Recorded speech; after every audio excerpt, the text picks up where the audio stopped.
Hello everyone, welcome to Marlin Chess Kids. Today I show the gameplay by Roel and GB, and this beautiful game complete in just 18 moves. And let's see how the game play.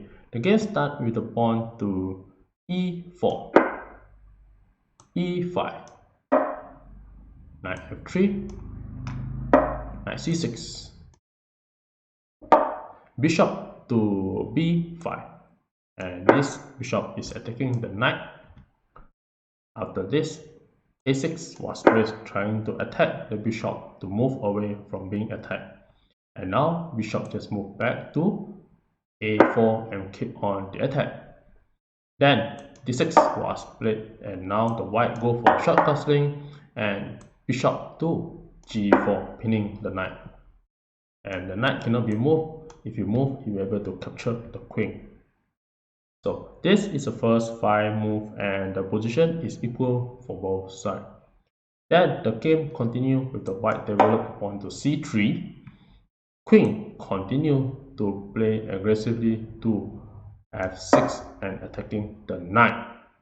Then d3 was played, and at this move here come a very nice idea from the black by playing a knight to g to e7, and this knight g to e7 is score better than the bishop capture the knight.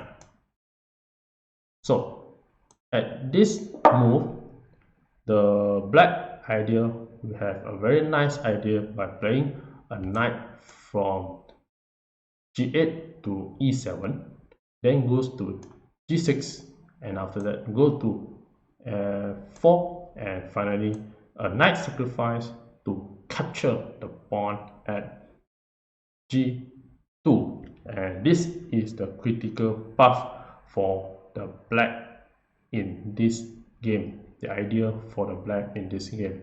And you have a very nice idea, and this the game complete in just 18 moves. And let's see how the game continue at this move. Then the white continue to play knight b to d2, protecting the knight at f3. And after this, the knight continue to move and develop fast to the position of g6.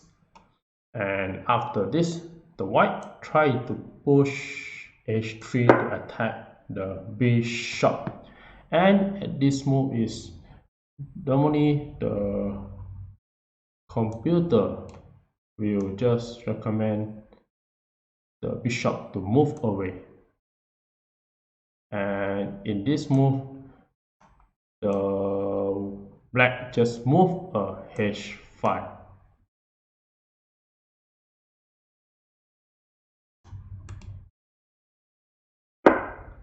To sacrifice the bishop and also to open up the h file. And after this move, the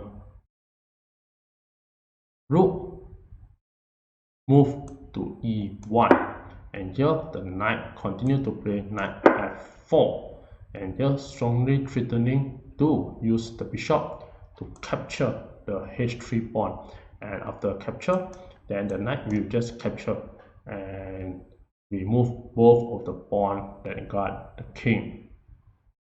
So after this move, the pawn just capture the bishop, and now the h pawn capture it back. And after this move, the winning move will be a brilliant sacrifice of the knight. Another knight sacrifice. Knight takes h2 and will be winning. So in the actual game, the black sacrifice again another piece.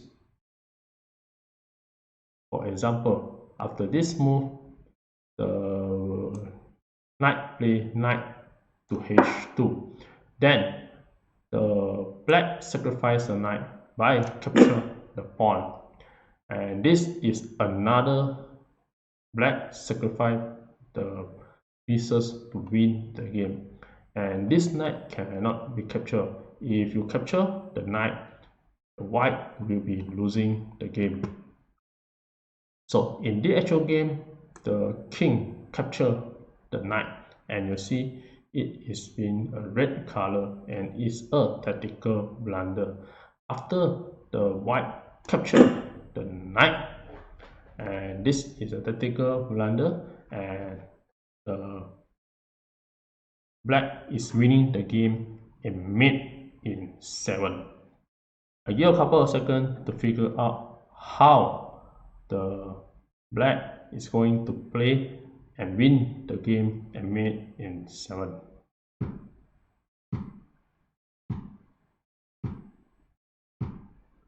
Well, congratulations for those who found the answer, and for those who like to enjoy the show, here are the game that the black play to make another sacrifice and win the game. So this brilliant sacrifice is to play a rook capture the knight is another sacrifice, and this allows the queen to capture the pawn and win the game easily. So after the rook capture, and you can see that nothing much the king can go, and all the move by the king is very limited and will be winning for the black. So in the actual game, the king just captured the rook, and after capture the rook, now the queen capture the f2 pawn and continue to check the king. And you can see the king has only one place to move and nothing can block the check. So the king moved to g1. Then after this move, the black continue to play g3, and the next move will be made with the queen to h2. So there's nothing much can block in this position. And in the actual game, the rook to e2 was played to prevent the queen to go to checkmate. However, now you can just continue to push the pawn to g2 and continue to check the king. And after this move, the white king is not safe and is having a trouble, and nothing much the white king can do. And after this, the only way is to move the king to h2, and we allow the pawn to be promoted as a queen. And after the pawn push to g1 and promote a queen, then now you have the double check, and the king has nothing much can do. The only way is to move to h3, and lastly you have the checkmate with the queen g to g3, and there's a checkmate. And here you have a very nice game that complete in just 18 moves. And let's see back to this position again, and assuming that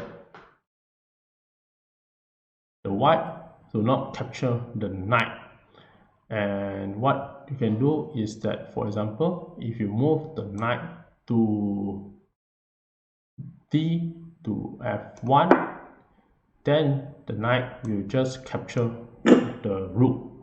And now after queen capture, then you can just continue to play a queen side castling, or you push the pawn. And in this action, the black is winning a rook for a bishop and knight at this move.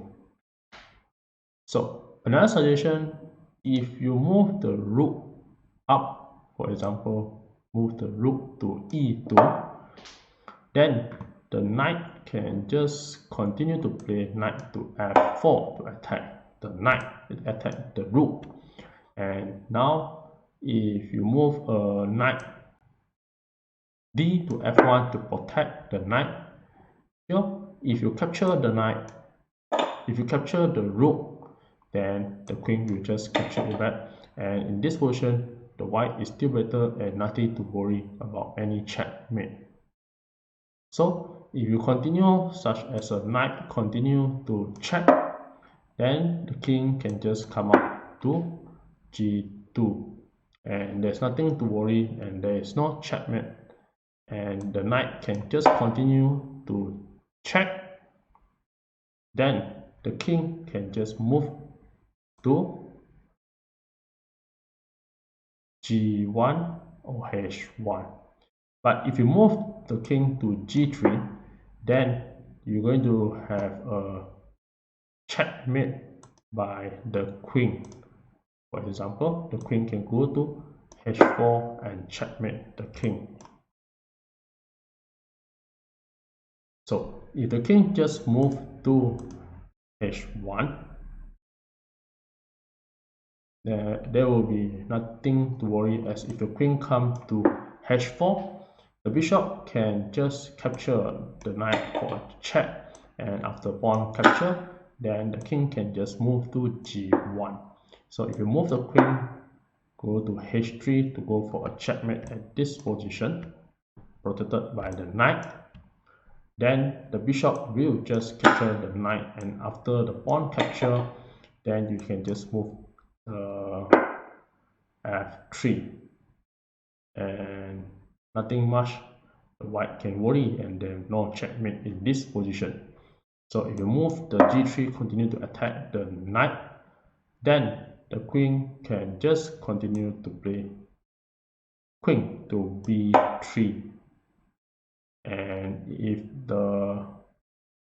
this knight cannot be captured, if you capture the knight, then the white will be winning because the rook capture, and now the queen cannot go here to g3 check or to g4 check, as being attacked by the pawn and also protected by the knight. And once the queen move away, then the rook will capture the rook and will be winning a piece. So at this position, after the knight capture, there is nothing much that the white need to worry, and the best way to protect can be playing a knight, or also you can just move the rook up, and with this you save the position. But by capturing the knight, you have the attack from the black, and this attack is very sharp, and you will end the game and mate in just the next step, 6 move. And with this, thank you.